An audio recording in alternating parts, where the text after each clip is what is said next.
pussy nigga, run up and I show you. Hey, bounce out with a 30, bounce out with a stick. I'm the plug, call my phone. Yo, what's up, Digital Dennis, and in this tutorial I want to show you all how you can actually boot straight into your Microsoft Windows version, whether it's 632-bit or 64-bit, it doesn't matter, and you'd get a prompt box login that looks a bit like this, whether you're using Windows 7 or 8 or 10, you'd get one of these. It just all depends. All right, guys, the first things first is you need to get this. You need to type this in, netplwiz,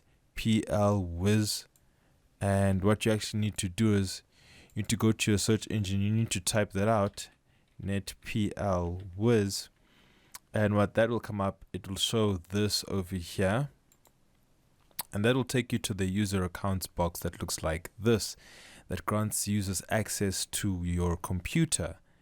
Another way of going there is to hold the Windows key and press R at the same time to run, and brings up the run box, and you can press OK.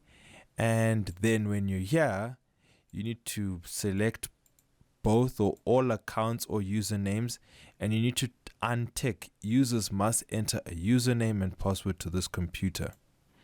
And then you click apply and OK. And usually you don't need to do this unless you already have a password, which you should already know, in which case I don't, and that resolves your problem. Alright guys, thanks for the tutorial.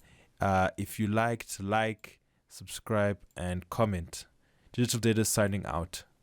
Niggas like these hoes do. You think I'm pussy nigga, run up and I show you. Hey, bounce out with a 30, bounce out with a stick. I'm the plug, call my phone.